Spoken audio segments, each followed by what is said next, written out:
For today's headlines, NCR Plus remains under MECQ. Shorter curfew in NCR starts in May.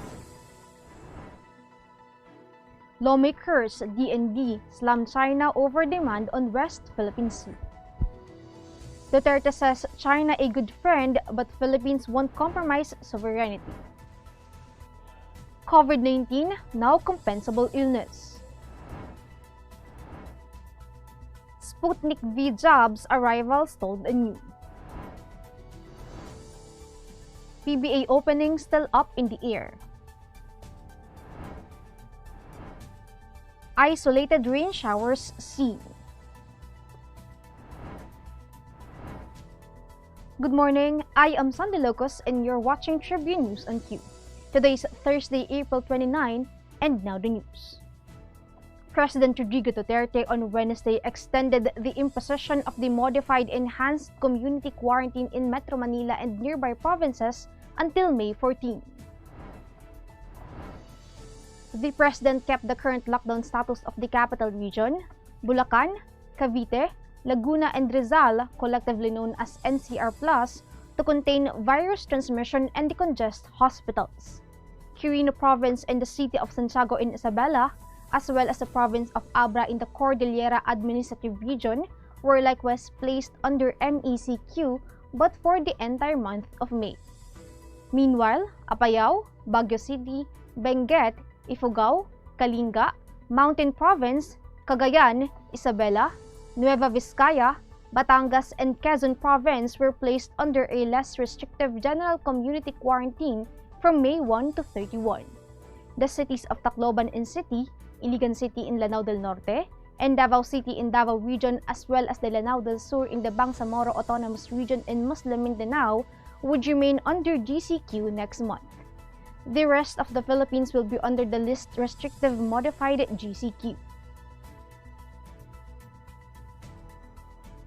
All 17 mayors of the National Capital Region have unanimously agreed to shorten curfew hours starting next month, the Metro Manila Development Authority announced on Wednesday.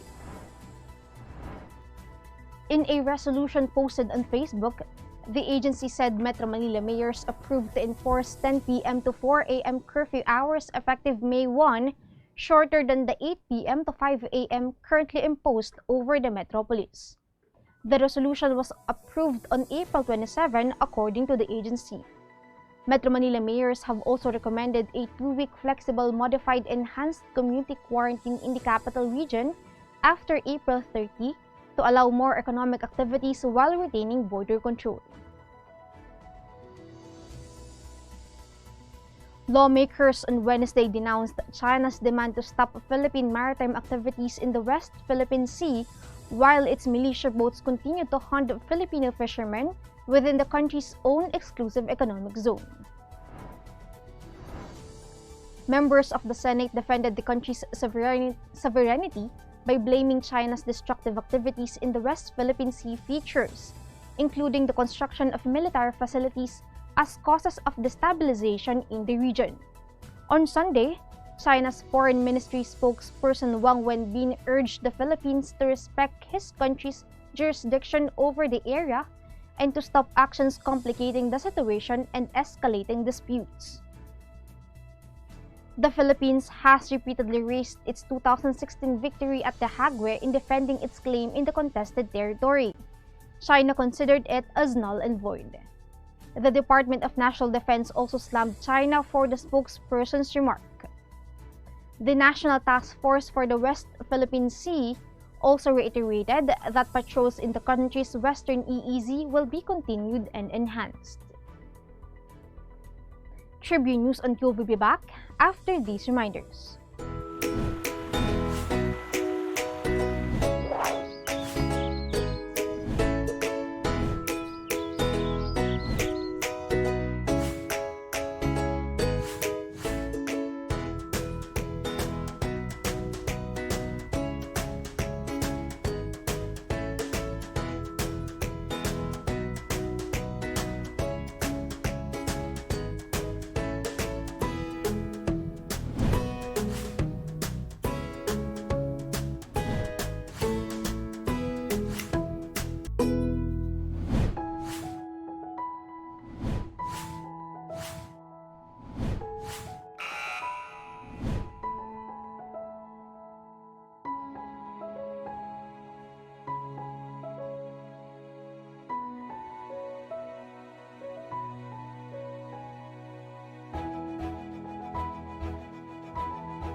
Montero Sport. Elevate your journey. Drive your ambition.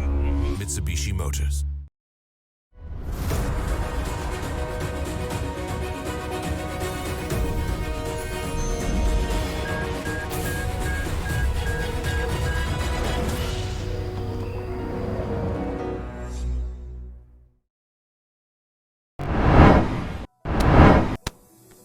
President Rodrigo Duterte on Wednesday said he still considers China a good friend amid the continuing Chinese incursions at the West Philippine Sea, even as he said that he won't compromise on the maritime dispute. In a televised address on pandemic response, Duterte said he wouldn't want to get in trouble with China, from which the Philippines owes a debt of gratitude for its donation of COVID-19 vaccines. China donated 1 million vaccine doses from China's Sinovac Biotech, which were shipped to the Philippines in 2 batches. But Duterte was quick to say that despite his friendship with China, he would not give up on the country's sovereign territory.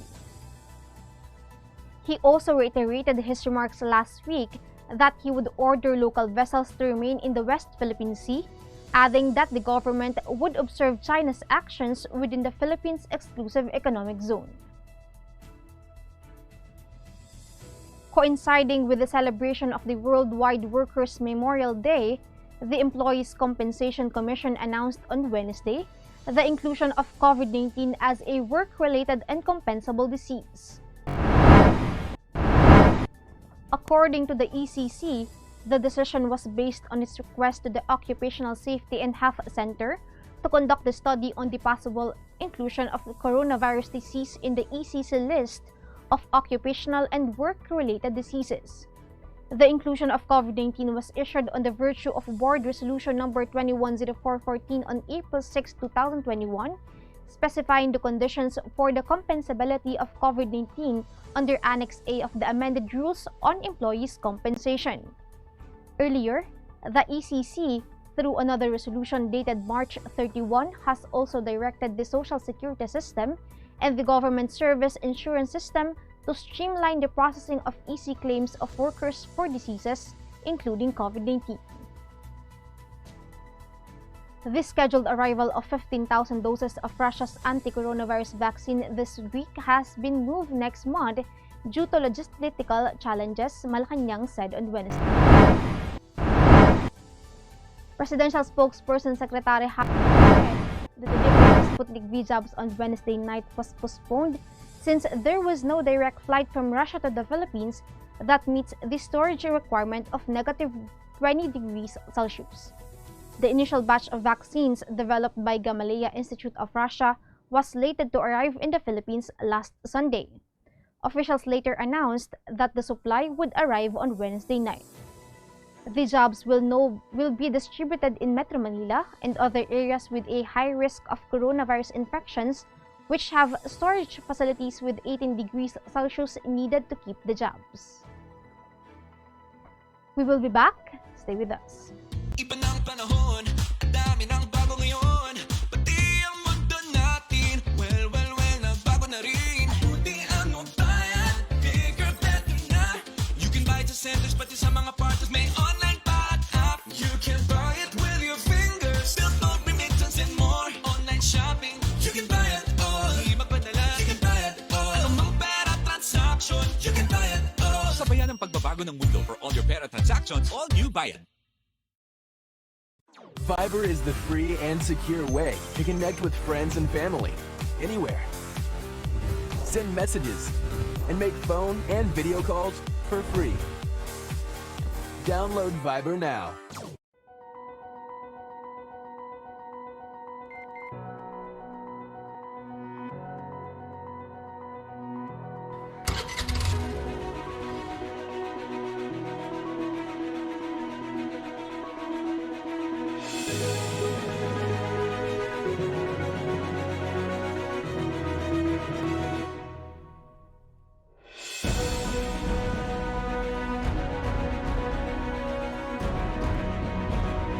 Good morning, sir. How may I help you? Bakit kailangan ko pang pumunta sa bangko? Oo nga naman, sir. Ba't kailangan pang pumunta sa bangko? Why not get a UB app? So you can do all these without going to the bank. Bank the way you live. Union Bank.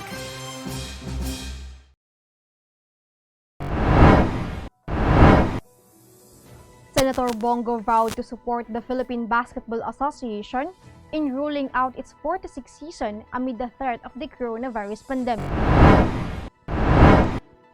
In a statement, Go said he will help PBA Commissioner Willie Marshall make an appeal that would be reviewed by the Interagency Task Force on the Management of Emerging Infectious Diseases pending the decrease in the number of virus cases in the country. Go added that he will also help the league procure vaccines that would be used by players, coaches, team managers, personnel, and league employees to safely and effectively start the 46th season. The former aide of President Rodrigo Duterte said the main priority at this point is to ensure the health and safety of Filipinos as well as those involved in the PBA. The easterlies continue to affect Metro Manila and the rest of the country. Weather conditions will generally be fair and warm except from isolated rain showers and thunderstorms, mostly in the afternoon or evening. The rest of the country will have partly cloudy to cloudy skies. Heat index in Metro Manila could reach a maximum of 35.9 degrees Celsius. That wraps up the stories this morning. Catch the latest news on our website, tribune.net.ph, and follow us on Facebook, Twitter, and Instagram. Subscribe to our YouTube channel, Tribune Now. The Daily Tribune is one with the nation in facing the COVID-19 crisis, and in line with this, the Daily Tribune digital edition and press reader is now available for free online. You can also download the Daily Tribune app on Apple Store or Google Play to get the latest and most comprehensive news online.